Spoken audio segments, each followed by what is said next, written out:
Boy, we've come a long way. You know, in the old days, there were no lights, no heat, no creature comforts. Just creatures. Everyone comfy? No, sir. Not at all. Nowadays, you just plug everything into your car.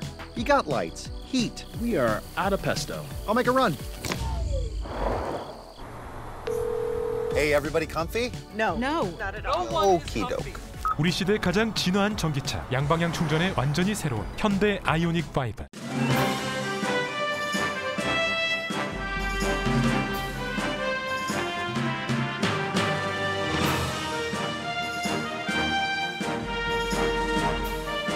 초여름의 문턱 6월입니다. 즐겁고 행복한 시간 가득하세요. 라디오 서울이 함께합니다. 강혜신의 오늘의 미국.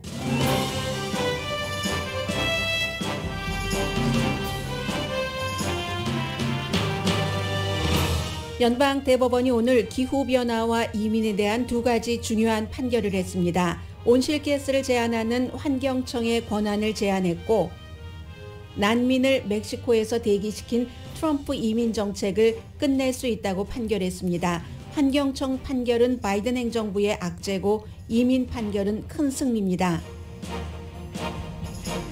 바이든 대통령이 연방대법원의 낙태 판결에 대응하기 위해 내일 주지사들과 만납니다. 연방대법원의 종횡무진 보수 판결이 이어지자 미국도 다른 나라처럼 연방대법원의 임기나 권한을 제한해야 한다는 여론이 생깁니다.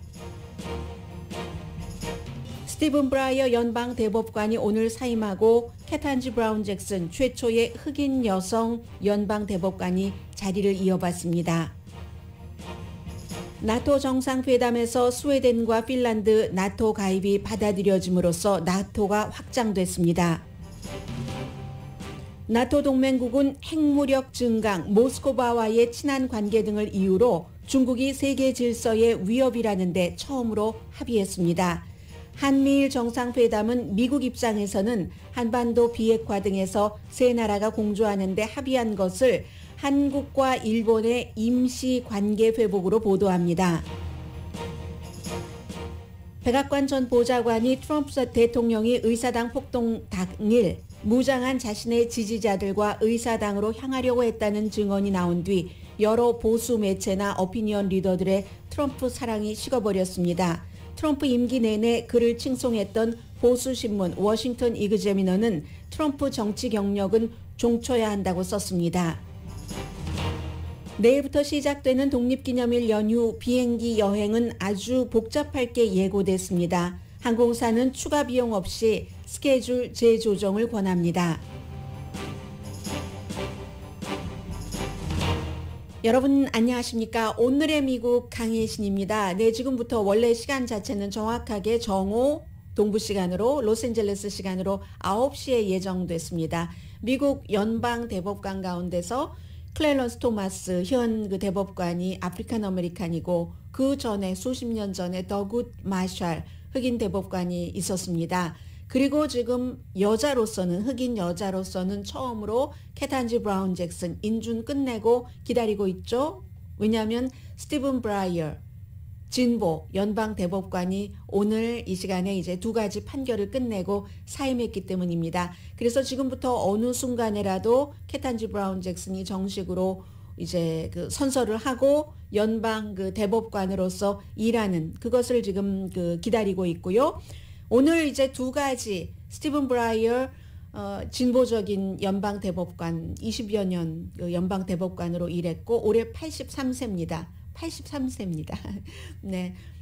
이제 그 두 가지 마지막으로 판결한 것 가운데 하나가 뭐 당연히 스티븐 브라이어 연방 대법관은 두 가지 다 진보의 입장에서 판결을 했고 지금 그 바이든 대통령이 이미 백악관으로 도착을 해서 아니죠. 아직 아닌 것 같습니다. 그럴 리가 없죠. 몇 시간 전에 그 현지에서 그 나토 관련 기자회견을 했는데 자료 화면을 제가 지금 케이블 텔레비전에서 라이브라고 써 있어서 아니 벌써 도착했나? 순간적으로 착각을 했습니다. 이제 아무튼 오늘 이 스티븐 브라이어 연방 대법관이 진보의 판결을 한 그 두 가지는 하나는 온실가스를 규제하려는 연방 그 환경보호국 환경청의 권한을 제한하는데 보수 6, 진보 3으로 이 제한을 하도록 했습니다. 이건 그 바이든 대통령에게는 큰 그 역풍입니다.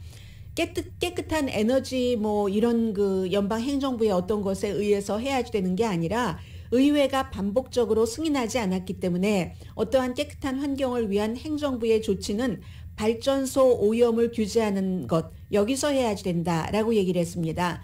말하자면 그 보수적인 연방 대법관 6명은 기본적으로 연방 정부의 권한을 축소하는 그런 그 시각을 갖고 있기 때문에 거기에서 온 것이고요.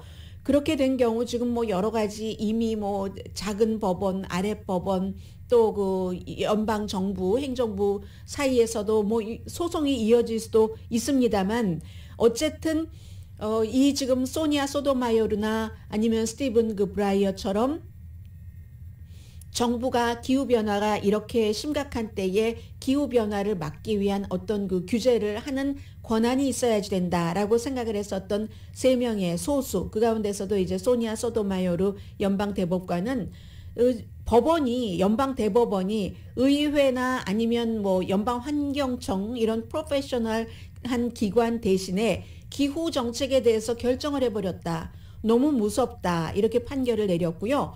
지금 각 나라별로 다 요즘은 모든 것이 세계화이기 때문에 한국이나 미국이나 세계의 조약에 따라서 딱 그 정해놓은 것들이 있잖아요. 2030년까지 이산화탄소 배출량을 50% 줄이고 미국입니다. 2035년까지 에너지 부분에서 완전히 이산화탄소 배출 없애는 지금 이제 그러한 것이고요.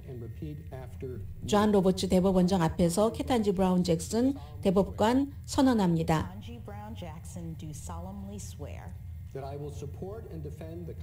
너무 작으니까 제가 그냥 말로 해드리겠습니다. 소리가 왜 이렇게 작죠? 맥시멈까지 올렸는데도. 그래서 이제 그 모든 그 공직자가 선서를 할 때와 마찬가지로 이 헌법에 준수해서 연방 대법원으로서의 역할을 하겠다는 것을 지금 보니까 거의 모든 그 공직자들이 성경에 손을 얹고 선서를 하죠. 지금도 마찬가지로 한 권이 아니라 2권의 남편이 들고 있는 것 같고요. 2권의 성경책에 여러 가지 그 스토리가 담겨져 있는 거죠. 그 성경책을 들고 있는데도 그 손을 얹고 케탄지 브라운 잭슨 연방 대법관은 그런데 성경책을 받들고 있는 이제 그 남편으로 보이는 그분은 2손으로 아주 그 공손하게 지금 들고 있었고요. 다시 한번 이제 물러나는 스티븐 브라이어 대법관하고도 같이 밝게 웃으면서 지금 케탄지 브라운 잭슨 미국의 최초의 아프리칸 아메리칸 연방 그 대법관이 선언을 하고 있습니다.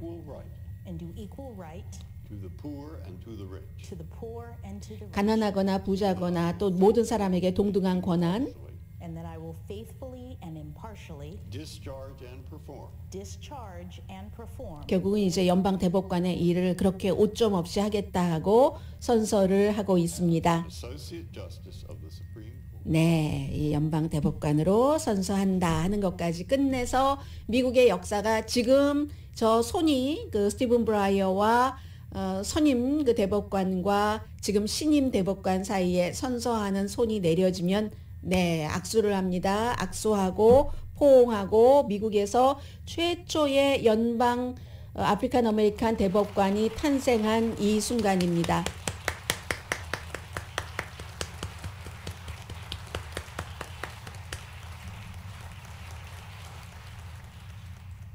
네, 다시 원래로 돌아가겠습니다. 지금 들어보면 좋은데 소리가 작으니까 본인이 또 여러 가지 얘기를 할 텐데 너무 소리가 작아서 제가 들려드리지 않겠습니다. 네, 그래서 이제 한 가지가 그 이슈고 또 하나는 트럼프 전 대통령 시절에 난민 신청을 하러 오는 사람도 멕시코에서 대기해라 하는 그 트럼프 시대의 행정명령이 있었습니다. Remain in Mexico Policy. 우리가 이제 그렇게 불렀었는데 정확한 이름은 뭐 따로 있습니다. 어쨌든 이것을 바이든 대통령이 끝내려고 했었고 트럼프 전 대통령은 그 이민 정책 때문에 당선될 때도 처음에 당선될 때도 그랬고 재선될 때도 캠페인을 정말 그 가열차게 했습니다. 그 이슈로. 그에 비해서 바이든 대통령은 그것을 없애겠다 하고 캠페인 공약을 했고 그 캠페인 공약이 시행될 수 있게 되는 것을 오늘 연방대법원이 판결을 내렸습니다. 연방대법원이 지금까지 내린 지난 한 주일 사이에 대 6가지 판결 가운데서 유일하게 바이든 행정부에 조금 좋다 하는 판결이 나온 겁니다. 그래서 이 판결에 따라서 이 판결이 멕시코에서 대기하는 그 정책을 끝내도 된다 하는 판결은 5대 3이었습니다. 5대 4가 맞겠죠? 5대 4가 맞죠. 보수에서 누가 이 난민 신청을 하려는 사람을 미국에서 대기하지 않고 멕시코에서 대기해야 된다 하는 것을 금지하는, 이제 완전히 없애버릴 수 있다는 것에 찬성했냐면, 한 사람은 짐작하시는 대로 많은 분들이 짐작하실 것 같아요. 존 로버츠 연방 대법원장이고, 또 한 사람은 브렛 캐버나우. 이 두 명의 보수 대법관이 오늘 이제 그 사임을 한 그 스티븐 브라이어, 또 소니아 소토마요르, 엘리아 케이건 이 진보 대법관과 합쳐서 5대 4로 이게 통과가 됐습니다. 그런데 동시에 이제 하급 법원으로 다시 내려보냈습니다.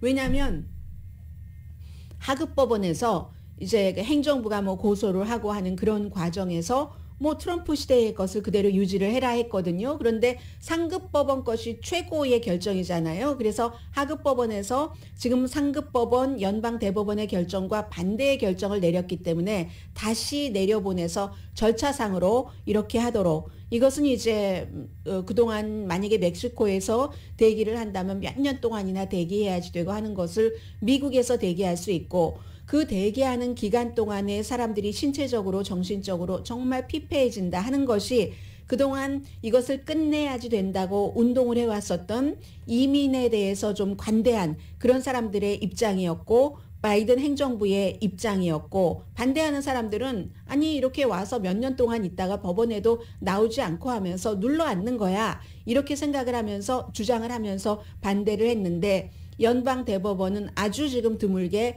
바이든 대통령의 그 행정부의 방향대로 지금 판결을 내렸습니다. 트럼프 시대에 멕시코에서 대기를 해야지 돼. 미국에 난민 신청을 하러 오기 전에 이런 행정명령으로 영향을 받았던 사람이 한 7만 명 된다고 하고요.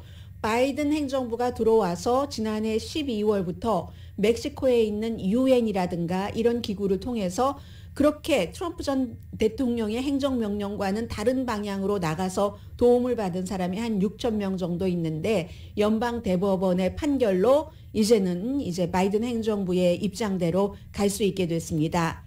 그리고는 이제 제일 중요한 게 연방 그 대법원의 낙태 판결인데, 지금 바이든 대통령이 미국에 도착하기 전에 그 나토 정상회의에서 다 끝나고 나면은 기자회견을 하잖아요. 나라별로. 보세요. 나토 회원국이 30개국이 있고, 그리고 이번에는 그 스웨덴, 핀란드가 있고, 또 아시아에서의 한국, 일본, 호주, 뉴질랜드 하면은 전체적으로 32개국, 37개국 정상들이 갔습니다. 그럼 미국만 하더라도 정상만 간 게 아니라 뭐 국무장관, 국방장관 전부 갔죠. 한국에서도 많은 사람들이 갔잖아요. 뭐 경제적인 문제 이런 관리들도 갔고 해서 무척 많은 사람들이 모였기 때문에 스케줄도 굉장히 그 복잡했었고요. 스케줄이 변동되는 것은 다반사였고, 더군다나 스웨덴과 핀란드의 이 나토 가입을 추진하기 위해서 나토 사무총장도 이리 뛰고 저리 뛰고 하면서 한국 대통령과의 스케줄도 이제 다시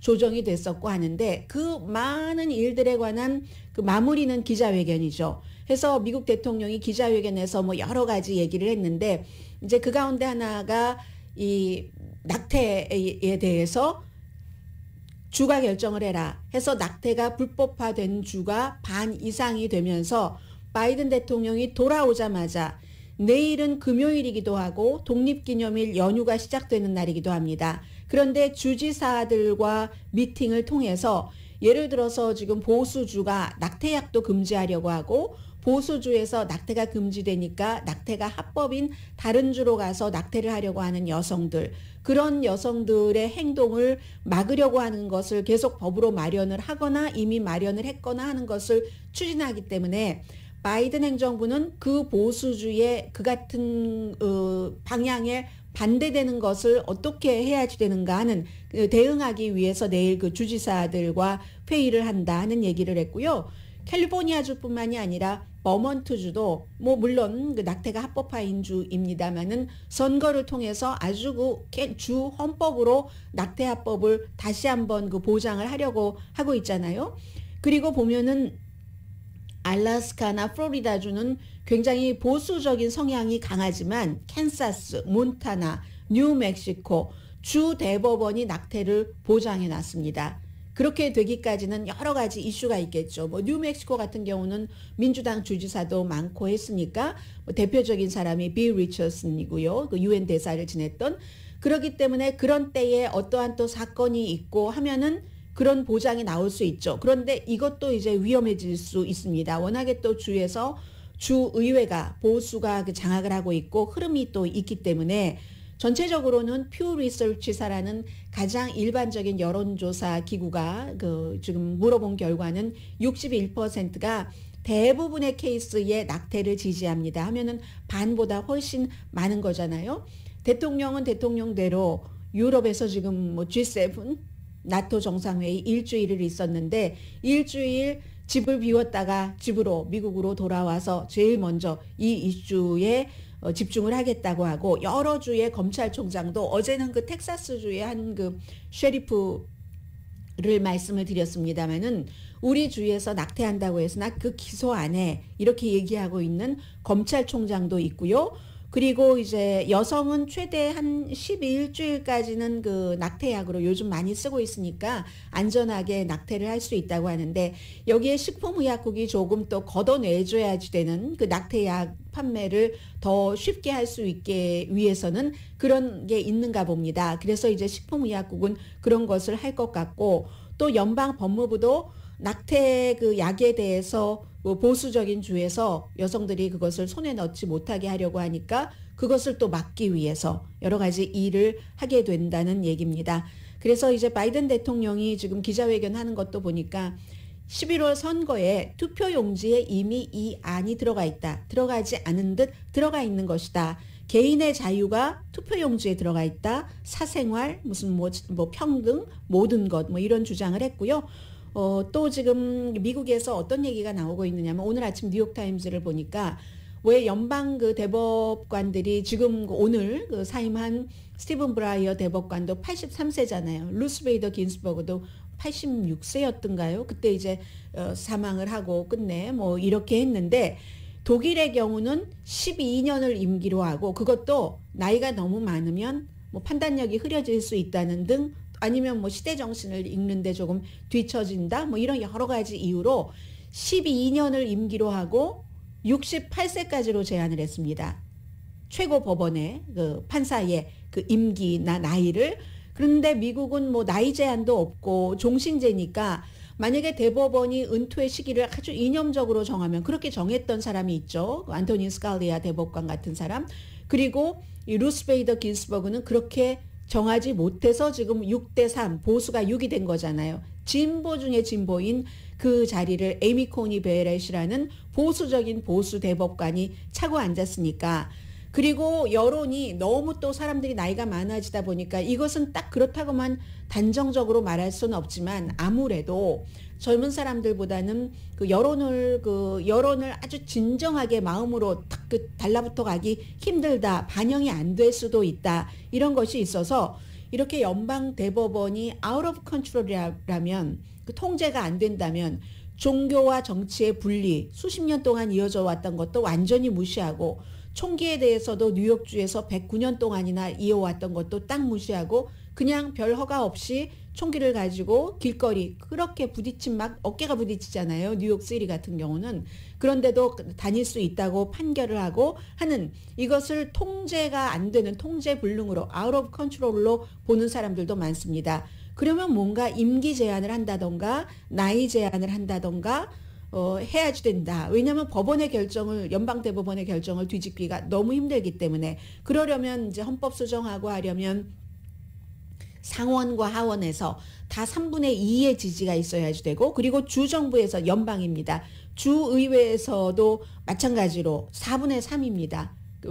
이제 연방에서 3분의 2 하원 3분의 2 상원에서 뭐 이거 고쳐야지 돼 하고 나서 그게 또 주정부에서는 4분의 3이 그것을 인정을 해야지 되는 거의 그 불가능하다는 얘기거든요. 그래서 230년 미국 헌법과 권리장전이 있은 이후에 그런 일은 17번밖에 없었고 1992년 이후에는 한 번도 없었습니다. 그렇기 때문에 이제 좀 나이라든가 이런 것을 제한을 해야지 된다. 캐나다는요. 그 최고 법원의 결정을 또 무시하기도 합니다. 무시하고 법을 통과시켜서 물론 5년 뒤에 재승인을 받는다는 과정 같은 것을 넣어서 그렇고, 그리고 영국의 경우는, 미국은 뭐 아무리 대통령이 이렇고 뭐 어디가 이렇고 저렇고 해도 쫙 올라가서 연방 대법원 가면 게임 끝이잖아요, 완전히. 그런데 영국은 이렇게 오더 비슷하게 되잖아요. 명령. 그런데 영국은 명령이 아니라 최고법원에서 하는 것이 권고의 형태다 해서 지금 미국에서는 최근에 특히 1, 2주일 사이에 연방 대법원을 뭔가 이거 바꿔야지 돼 하는 여론이 상당히 높아지고 있습니다.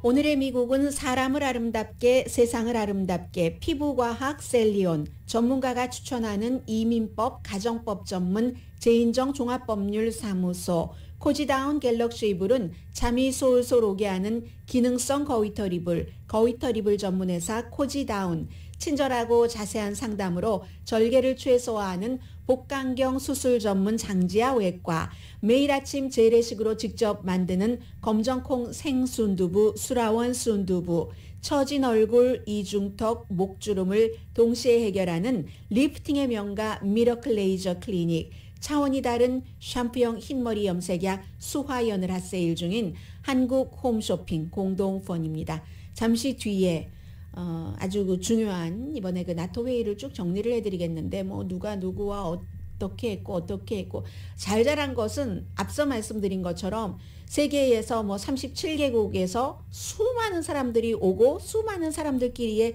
미팅이 있고, 게다 대고 터키가 반대하는 것을 무산시키기 위해서 뭐 사무총장이라든가 미국 대통령이라든가 핀란드, 스웨덴 이런 그 대표들이 다 뭐 왔다 갔다 했기 때문에 많은 일들, 정신없는 상태에서 이번에 나토는 유난히 정신이 없었을 겁니다. 참가 그 지도자들이. 그런 상태에서 일어난 작은 일들은 다 뒤로 하고 정말 그 중요한 일, 한국과 미국과 일본, 중국, 러시아, 스웨덴과 핀란드, 이것만 그냥 오늘 이 부분 정리로 끝내겠습니다. 잠시 뒤에 전해드립니다.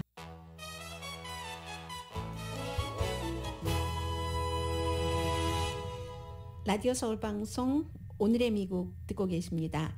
네, 우선 오늘 월스트리트저널이 그 보도한 그 한미일 그 3국의 뭐 25분 정도면 무척 짧다고 볼 수 있는데 정상회담을 전해드리겠습니다.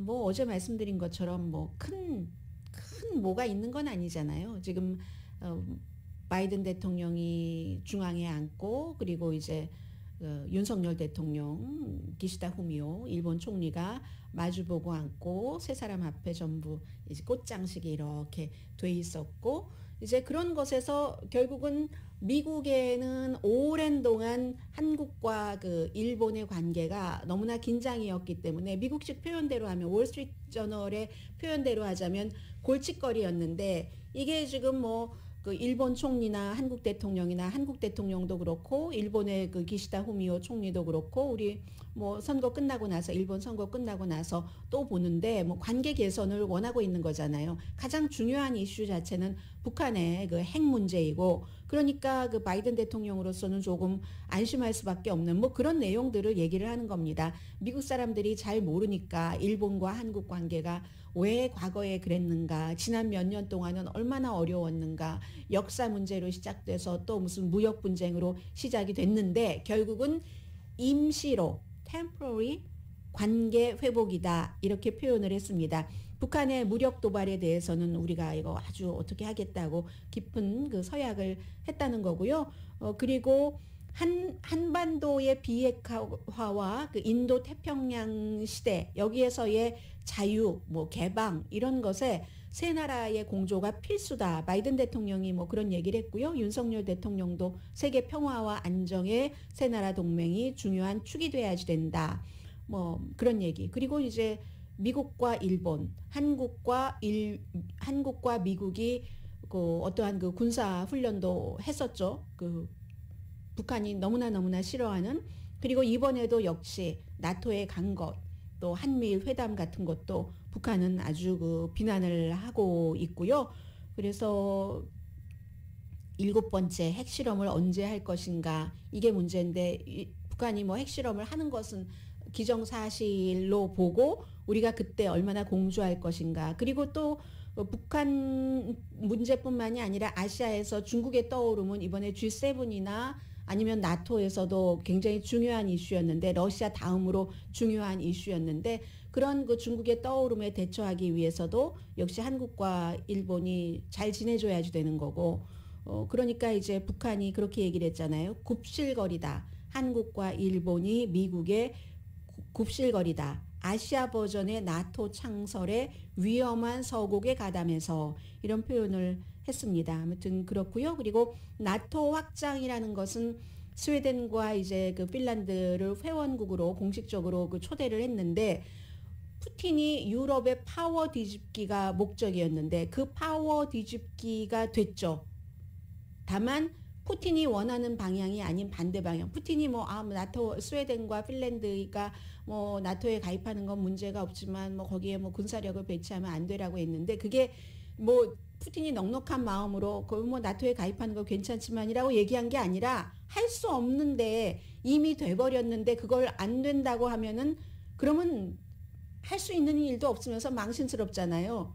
러시아와도 가까운 터키의 에르도안이 결국은 여러 가지를 협상을 해서 미국은 그러면 너 그 터키에 우리 뭐 F-16 같은 것 안 팔아 라고 얘기를 하고 이렇게 해서 이뤄놨으니까 푸틴으로서는 그렇게밖에 말할 수 없는 거고요. 그리고 러시아가 강해지고 나토가 구소련 시대의 선으로 가라. 이게 이제 그 러시아의 주문이었는데, 그게 아니라 러시아가 우크라이나를 침공함으로 인해서 정말 200년 동안 전쟁이라고 한 번도 해보지도 않은 스웨덴 같은 나라, 군사적으로 중립국인 핀란드 같은 나라가 여론이 높아지니까, 국민이 뭐 여론이 나토에 가입해야지 돼 하는 게 우크라이나 침공한 이후에 스웨덴이 67%든가요? 스웨덴은 57%, 핀란드는 65%. 우리도 나토에 가입해야 된다. 그래야지 어느 나라의 공격을 받았을 때 나토라는, 지금은 이제 그럼 32개국이 되는 거잖아요. 몇 달 있으면 그 31개국이 전부 본인 나라가 공격받은 것처럼 보호를 해줘야지 되니까, 이렇게 됐으니까 사실은 러시아가 원하는 반대 방향으로 나간 거고요.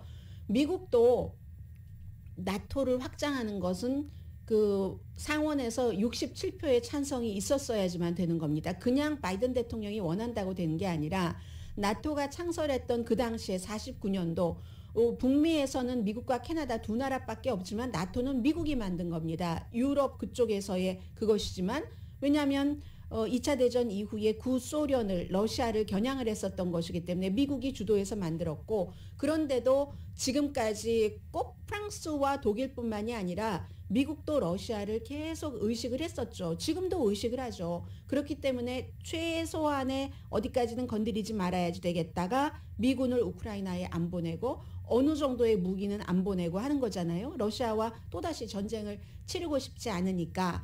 그런 상태에서 이제 스웨덴과 핀란드가 들어갔기 때문에 푸틴의 마음과는 달리 나토는 확장된 게 분명한 겁니다. 그러니까 옌스 스톨텐베르그 사무총장이 푸틴 대통령이 나토의 문을 닫는데 실패했다. 모든 나라는 그 나라가 원하는 길로 선택을 할 수 있다. 우크라이나가 그렇게 선택하려다가 러시아의 침공을 당했지만, 그러니까 다른 나라는 침공당하기 전에 이 길을, 이제 여러 나라가 모이는 길을 택한 거고요. 그리고 스웨덴과 핀란드가 전쟁에 참여는 안 하지만 굉장히 그 화력도 강한 그 나라이기도 하고, 또 유럽연합에는 가입을 한 국가잖아요. 두 나라 다. 그렇기 때문에 그렇고요. 그리고 이제 중국을 말씀드리겠습니다.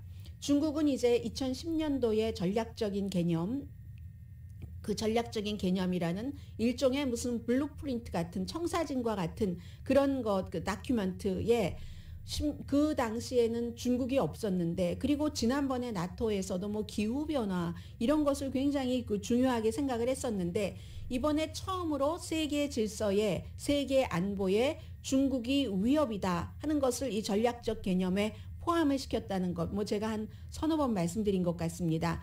그 이유를 그 나토 회원국들이 다 이제 합의를 해야지 그 문서로 쓰는 거잖아요.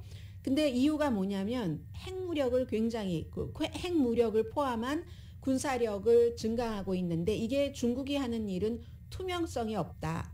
그리고 또 해킹 작업을 하고 있다. 뭐 그건 유명하잖아요. 중국과 뭐 러시아라든가 또 북한 같은 곳이 해킹 작업을 하고 있고 또 하나는 모스크바와 굉장히 그 가까운 관계다 하면서 사무총장이 얘기하기를 우리는 지금 그 전략적인 경쟁에 처했는데 우리라는 것은 서구 나토 연합국을 얘기를 하죠. 그런데 중국이 계속 이런 일을 하고 있다. 그러한 중국이 하고 있는 일은 국제 질서를 우주를 포함해서 이 땅뿐만이 아니라 사이버상에서도 해양에서도 모두에게 위험하다 하면서 말하기를 중국이 우리의 적은 아니다. 적은 아니지만 눈을 똑바로 뜨고 중국이 심각한 도전이라는 것을 지켜봐야 된다. 경고를 준 거죠. 2010년도의 전략적 개념에는 중국이 언급되지 않았는데 이번에는 그 언급이 됐다는 겁니다. 영국의 가디언은 초대된 국가들이 있잖아요. 초대된 국가들의 지도자가 한 말을 썼는데 한국 윤석열 대통령의 말은 인용하지 않았습니다. 아마 윤석열 대통령이 어떤 얘기를 했는지 처음부터 끝까지 제가 볼 수 없었습니다만은 다른 호주나 뉴질랜드나 일본의 그 지도자보다는 중국이 듣기에 그렇게 거부감 있는 말을 하지 않은 것으로 보입니다. 그러니까 가디언에서 싫지 않았거든요. 예를 들어서 미국이 뭐 비난한 건 당연하고요. 호주의 앤서니 그 알바네스 총리는 역시 처음 나토에 간 것이고 일본도 그렇고 뉴질랜드도 그렇고 다 마찬가지입니다. 한국처럼. 러시아와 중국이 가까운 관계인 것은 모든 민주주의 국가의 위험이 된다. 러시아의 우크라이나 침공 그리고 중국의 대만 침공 가능성 이런 것을 다 밑에 두고 하는 거죠. 그리고 호주도 중국과 연관이 없다라고 그 한국에서 어떤 무슨 정치인들 같은 사람이 많이 얘기를 하는데 뉴질랜드, 뭐 호주, 일본은 별로 중국과 연관이 없는데 우리는 경제적인 것이 거래가 많습니다. 미국보다 훨씬 많은 게 사실이에요. 무역 거래의 25%니까 다른 나라는 상관없으니까 상관이 왜 없습니까? 호주가 미국과 같이 여러 가지 일을 한다고 중국으로부터 대단한 보복을 받고 최근에 중국을 그 비난하는데 호주가 앞장서고 그에 따른 보복을 호주가 많이 받고 있습니다. 일본도 마찬가지예요. 일본도 뭐 영토 분쟁 그런 것들이 있고 그렇죠. 그래서 이제 뉴질랜드의 저신다 아던 그 총리는 중국이 이제 여성 총리잖아요. 중국이 굉장히 독단적이다라고 경고는 했지만 그럼에도 불구하고 외교 관계를 강조를 했고 그리고 이제 최근에 베이징이 뭐 남태평양 막 출몰하고 하잖아요. 그 솔로몬 제도가 어떠한 그 중국과 사인도 하기도 하고 그런 것들을 경고를 했고 일본의 기시다 후미오 총리는 우크라이나 침공이 세계 질서의 기반을 흔들었는데 유럽 안보와 인도 태평양 안보가 따로 갈 수 없다 이런 얘기를 했다는 것을 강조를 했고요. 여기에 대해서 뭐 중국 외무상이 한 얘기는 뭐 어제 다 전해드렸죠. 뭐 나토가 새로운 냉전을 만든다. 유럽을 어지럽히더니 이제 아시아를 어지럽히려고 하는데 그것 스탑해라. 냉전 마인드를 버리고 적을 만들지 말아라 라고 했습니다. 시진핑 중국 국가주석 지금 홍콩에 가 있습니다. 시진핑 중국 국가주석이 원래 그 독재 국가라든가 그런 데서는 이 독재자 한 사람에게 너무 많은 것이 달려있기 때문에 그 사람들의 신변을 굉장히 그 민주주의 국가보다도 훨씬 그 철저히 보호를 하고 하죠. 코비드 19 이후에 아무 나라, 아무 그 중요한 세계 여러 가지 그 이벤트에도 참석하지 않았습니다. 물론 뭐 바이든 대통령이 주도하는 기후 변화에 대한 그 컨퍼런스, 인터넷으로 하는 컨퍼런스에는 참여를 했지만요. 그런데 홍콩에 갔습니다. 25년이 됐다네요. 런던, 영국이 홍콩을 이제 그 반환한 그런 것에서 해서 시진핑은 지금 홍콩에 있고 세계는 결국은 이제 한국도 선택을 하지 말고 그 윤석열 대통령에게 그 주문하는 것이 미국은 너무 미국의 입장은 분명한 거고요. 중국이 원래는 넘버 원적이고 그 러시아가 투였는데 이번이 이제 전쟁 중이기 때문에 러시아가 위로 올라간 것처럼 보이고 한국의 경우는 미국과 중국 사이에서 그냥 양쪽에 완전히 반반 정책을 써라 하는 주문은 불가능한 주문으로 보입니다. 미국에서 볼 때는 안보가 완전히 미국과 동맹이 돼야지 되고, 그리고 이제 중국은 이 그 경제잖아요. 지금 뭐 호주라든가 호주의 총리가 그런 얘기를 많이 했었어요. 이번에 그 나토 회의에서 우리가 중국으로부터 보복당하니까 얼마나 그 심각한 피해가 있는지 모르겠다. 다른 나라들도 중국과의 무역 거래를 다변화시켜라. 이미 해야지 되는 거죠. 지금은 이제 한국이 중국과의 무역 거래가 25%지만 중국도 한국과의 무역 거래가 만만치 않습니다. 한국이 무조건 중국과 무역 거래에서 득만 보는 게 아니라 중국도 득이 있는데 러시아와도 마찬가지고 다변화를 해야지 된다는 것을 우크라이나 전쟁 이후에 많은 나라들이 얘기를 하고 있고 실제로 그렇고, 그러니까 지금 한국의 기업들도 무슨 테크놀로지 같은 것은 미국에 무슨 공장을 세우고, 그러면 미국에서는 세금 감면을 해주고, 그럼 그 나라는 돈을 벌어서 그 돈이 미국 돈 아니잖아요. 결국은 한국 기업의 돈이니까 한국 돈이죠. 어떠한 형태로 또 한국으로 들어가겠죠. 그런 형태로 해서 다변화를 하는데 이때에 딱 미국과는 안보만, 중국과는 뭐 경제만, 이게 됩니까? 안 되는 거죠.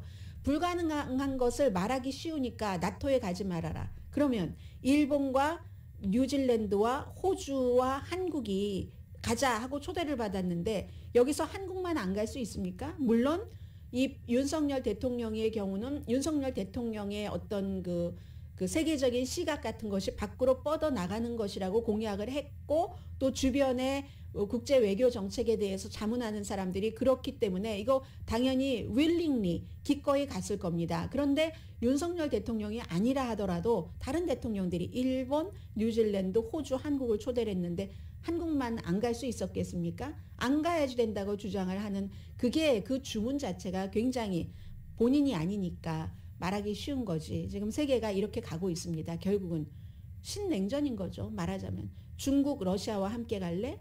미국, 유럽과 함께 갈래 해서 어느 정도는 선택을 할 수밖에 없는, 그게 지금 세계 지도, 세계 시계 워치입니다.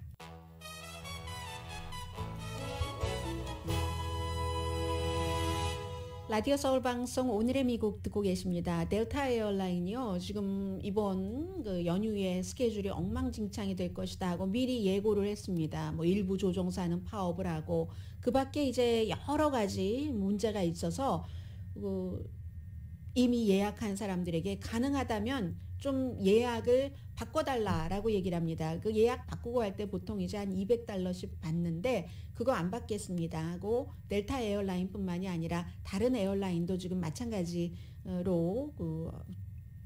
이번 주말에 어딜 가기로 했다가 그것을 안 가고 다시 날짜를 잡으면 우리가 무슨 벌금 비슷한 그런 돈 받지 않겠습니다. 물론 하나, 델타 에어라인 경우는 지역이 같으면 이라고 얘기를 했고요.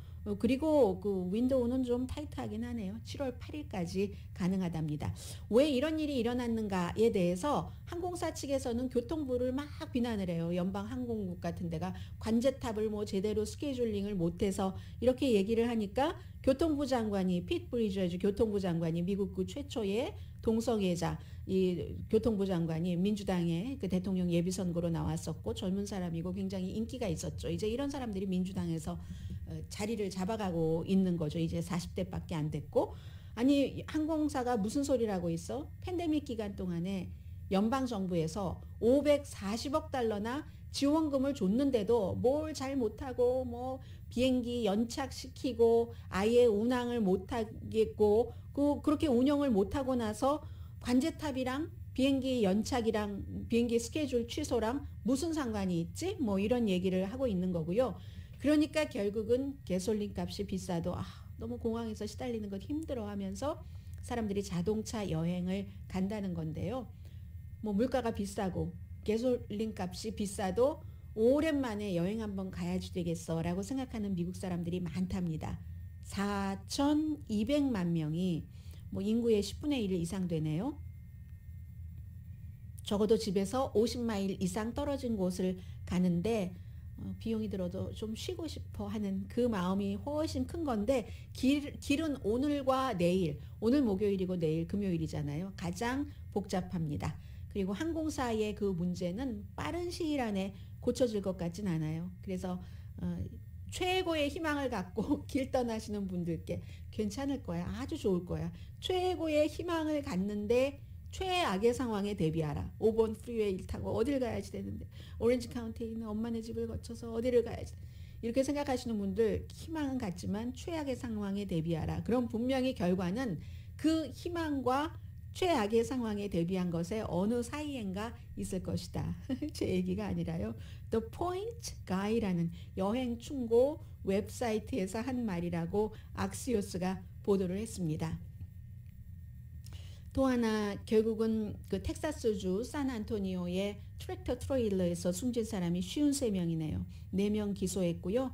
멕시코에서 이게 또 오늘 연방 대법원에서 판결을 내린 것과도 전혀 연관이 안 되는 것은 아니죠. 45살의 운전기사 그렇게 그 나라에서 살지 못하겠다고 미국으로 꾸역꾸역 오는 사람들이 있는 겁니다. 돈을 주고 인신매매단들에게. 그러면 뭐 어디 버리고 도망가고 돈만 받고 이런 거. 그래서 오늘 아침에 그 NPR 방송과 인터뷰를 하는 어떤 어머니를 보니까 어느 나라인지는 모르겠어요. 지금 이번에 숨진 그 53명 확인된 그분들도 멕시코, 온두라스, 엘살바도르, 과테말라 출신 사람들이잖아요. 그리고 지금도 시신 그 확인을 하고 있는데 어떤 엄마가 그런 겁니다. 우리 아이들 뭐 이 나라에서 태어난 게 잘못이야.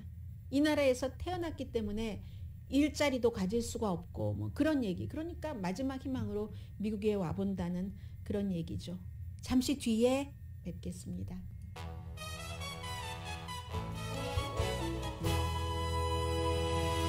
라디오 서울방송 오늘의 미국 듣고 계십니다. 네, 그 말씀 깜빡 잊고 안 전해드릴 뻔했어요. 그 어제 제가 이름을 잘못 말씀드렸어요. 뭐 캐시디 허친슨인데 케이리라고 하지 않았던가요? 그 보좌관이면서 의회 청문회에 나가서 증언을 해서 트럼프 전 대통령이 본인의 지지자들이 빨리 말하려고 하니까 또 꼬이네요. 본인의 지지자들이 무장을 한 것을 연단에 올라가서 연설하기 전에 알았는데도 들여보내라 했고 그 무장한 사람들과 같이 의사당으로 가려고 했었고 하는 이런 것들이 증언이 나온 뒤에 공화당 일부에서는 그거 풍문이야, 소문이야 이렇게 얘기를 하지만 그러면 이 허친슨이 왜 그런 거짓말을 트럼프 전 대통령은 거짓말이라고 하는데 꾸며내느냐. 25살밖에 안 됐고 버지니아주의 그 퍼블릭 유니버시티를 다녔는데 대학교 3학년 때 백악관에서 인턴을 했답니다. 그리고는 학교 신문에 쓴 것 보니까 다시 백악관으로 돌아간다고 하고 다시 돌아가서 행정일부터 차근차근 해서 이 백악관 비서실장의 최고 참모가 된 겁니다. 그러니까 여러 사람들 정치인들 뭐 대통령, 부통령, 주변 이런 사람들을 경호원까지 많이 이렇게 볼 수 있는 그런 그 위치에서였다고 하거든요. 왜 뭐 지금 정치인도 아니고 뭣도 아닌데 왜 그런 거짓말을 할 이유가 없다라고 하는데 어쨌든 사실로 증명되면 트럼프 전 대통령 형사 기소될 가능성이 있고 여기에 대해서 AP통신 여론조사 결과 보니까 기소해야 된다가 한 10% 조금 넘게 많은 것 같고요. 그리고 디스패치라고 아주 그 보수적이죠. 여기에 그 편집장이 데이빗 프렌치 씨가 아주 특별한 청문회였는데 뭐 허친슨 증언 칭찬했고 트럼프 기소에 가깝다라고 얘기했고 워싱턴 이그제미너는 아주 그 트럼프 전 대통령 임기 내내 칭송을 했습니다. 워싱턴 포스트가 아니에요. 워싱턴 이그제미너가 트럼프 전 대통령은 정치 경력에 종쳐야지 된다. 다시 권력 잡으면 안 된다. 이렇게 얘기했는데 누구 말을 믿느냐. 이제 그 경호원이 비밀 경호국과 경호원 사이에 약간 말의 차이가 있는 것 같고요. 또 다른 사람을 의사당 폭동 그 청문회 위원회에서 지금 소환을 했거든요. 그러니까 그런 것들이 나오면 될 것 같고요. 이 러시아 문제는 러시아가 루안스크, 돈바스 그 지역에 더 많은 군대를 보냈고 대신에 제일 처음에 가려고 했는데 막 우크라이나군이 하에서 우표까지 나왔던 스네이크 섬에서는 전략적인 철군을 했고 우크라이나가 러시아가 쇼핑몰을 그 폭발한 그 테이블 공개를 했습니다. 왜냐하면 러시아가 아니라고 자꾸만 하니까 다국적 전담반이 푸틴 그 주변의 그 사람들의 자산을 전쟁 시작하고 100일 동안에 300억 달러를 지금 그 압류를 했다는 뉴스도 나오고 있고요. 포로 교환 그 사이에 가장 많이 했습니다. 300명 정도 포로 교환했습니다. 오늘의 미국은 사람을 아름답게 세상을 아름답게 피부과학 셀리온 전문가가 추천하는 이민법 가정법 전문 제인정 종합법률사무소 코지다운 갤럭시 이불 잠이 솔솔 오게 하는 기능성 거위털 이불 친절하고 자세한 상담으로 절개를 최소화하는 복강경 수술 전문 장지아 외과 매일 아침 재래식으로 직접 만드는 검정콩 생순두부 수라원 순두부 처진 얼굴 이중턱 목주름 동시에 해결하는 리프팅의 명가 미러클 레이저 클리닉 차원이 다른 샴푸형 흰머리 염색약 수화연 핫세일 중인 한국 홈쇼핑 공동폰이었습니다. 10시에 좋은 아침 좋은 하루 방송됩니다. 주말에 무슨 말씀을 드리겠어요. 잘 지내시고요. 앤토니 파우치 박사 또 양성이랍니다. 강희신이었습니다.